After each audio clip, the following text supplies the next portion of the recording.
I just watched a 13-minute propaganda video titled 1001 Inventions and the Library of Secrets, starring Oscar winner Ben Kingsley as medieval Muslim inventor Al-Jazari.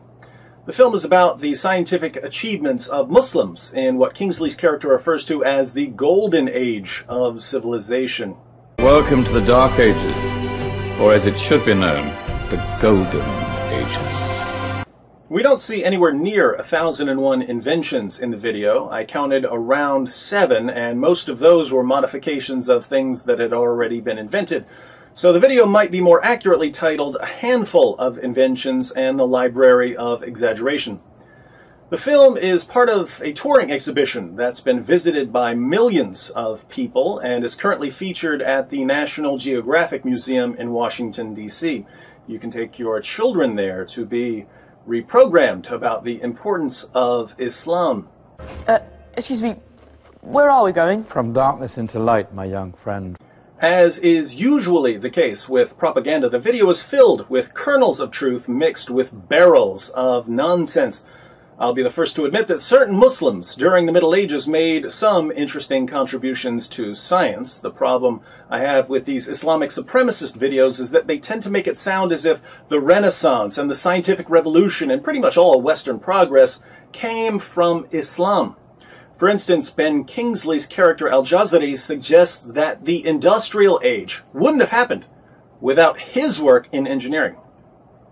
In fact, I've no idea how the Industrial Revolution could have happened hundreds of years later without such a device. Not that I ever get the credit I deserve. He even tells us that because he built some clocks, without him, people today wouldn't be able to tell time. If it wasn't for me, thousands of people would be late for everything.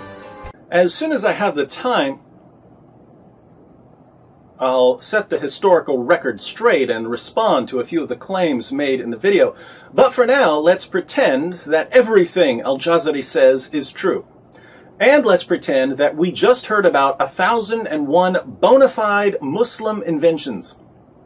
As we sit here, filled with awe and wonder, we can't help but ask, why did Muslims in the Middle Ages make such amazing scientific discoveries? How did they build this golden age of culture and learning? If you've been paying attention to Muslim polemics over the past 15 years, you know where they're going with this. Muslims assure us that these scientific discoveries are the fruit of Islam. Islam is a fount of progress, clear proof that it's the true religion. That is pretty cool. This idea that Islam has something to do with science is probably puzzling to you if you've read the Quran, because the Quran is a scientific catastrophe. Surah 1886 tells us that Alexander the Great traveled so far west, he found the place where the sun sets. According to the Quran, the sun sets in a pool of murky water. Do you know what stars are? According to Muhammad, Surah 37, 6-10 and 67:5 tell us that stars are missiles that God uses to shoot demons when they try to sneak into heaven. When you see a shooting star, it's because God became angry and hurled a star at a demon. The earth is flat, according to Surah 88:20. In Surah 86, 5-7, we learn that semen is produced between the ribs and the spine, and according to Surah 22:5, humans go through a blood clot stage during embryological development. On top of all of this, the Quran repeatedly claims to be perfectly clear, which means that reinterpretation is off limits. Take a look. If you dare. Now, religious beliefs can play a role in scientific discovery. Some of the main figures of the scientific revolution, for instance, believed that because the world was created by a powerful intellect, and because we were created in the image of this powerful intellect, we can go out and discover the laws and principles that govern the world. Most of the time, however, scientific research is pretty independent of a person's religious beliefs. If you're a Christian doing research in the laboratory, you could probably do the exact same research if you were a Hindu or an atheist. But in Islam, there was, indisputably, a very close connection between religious belief, on the one hand, and scientific discovery, on the other. You see, Islam commands its adherents to violently subjugate non-Muslims, and as the early generations of Muslims obeyed this clear command, Islam built a massive empire that stretched from southern Europe in the west all the way to northern India and China in the east. But in a civilization that stretched from Spain to China, the golden rays of discovery and invention shone over everything. As Muslims conquered city after city in the name of Allah, they got hold of the books of the people they conquered. This is how Muslims obtained the works of Aristotle, for instance. Muslims gained knowledge by subjugating people who already had it, and with this constant influx of new ideas and new information into their empire, some Muslims did absorb the material and reflect on it, and in many instances develop it even further. But we have to draw a distinction here between Muslims, the people, and Islam, the ideology. Muslims made certain scientific discoveries, but the only connection between these scientific discoveries and Islam is that Islam commanded the conquering that brought science into the Muslim world. If we ask ourselves what scientific discoveries Islam, the ideology, has produced, we get a very short list. In the past 14 centuries, Islam has produced exactly one major scientific breakthrough: time travel.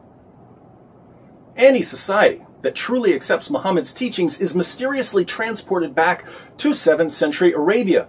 Why? Because part of the message of Islam is that Allah wants you to live and think and dress like a 7th century Arab. This is what makes time travel possible. The Quran is the flux capacitor in that diabolical DeLorean known as Islam. And if you jump in the passenger seat, you're not going back to 1955, you're going back to 625, when Muhammad was teaching his followers to dunk disease-ridden flies in their food and to drink water from ponds with dead animals floating in them, and to treat their illnesses with camel urine. What civilization? The Muslim civilization, my young friend. So there were two forces at work during the golden age of Islam. Through military conquest, Muslims acquired entire libraries of data. And some Muslims and Muslim leaders used this data and even expanded on it. This positive force, the force of rapidly increasing knowledge, carried Muslim civilization a certain distance. But there was also the retrograde force of Islam, constantly calling Muslims back to a 7th century way of thinking. Why did science ultimately wither and die in the Muslim world?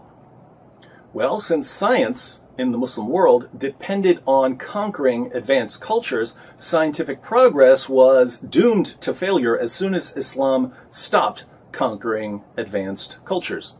Without the positive force of new insights and new research pouring into the empire, Muslims were left with the negative force of Muhammad's intellectually backward, anti-scientific teachings. We can see the results all around us. Where is science in the Muslim world? Who goes to Saudi Arabia to learn cosmology? Here's an interesting comparison. Muslims make up around 23% of the world's population, yet well under 0.5% of Nobel laureates in the sciences, physics, chemistry, and medicine, are Muslims.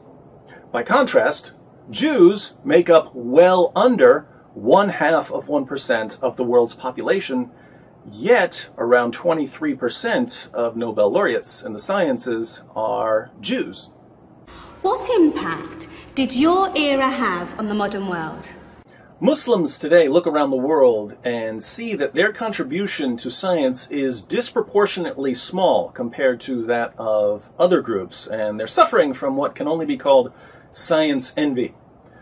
But instead of looking at the root of their problem, Muhammad's teachings in the Quran and the Hadith, Muslims are busy trying to convince us that our scientific achievements are rooted in Muslim scientific achievements and that the Muslim contribution to science is therefore much larger than it seems.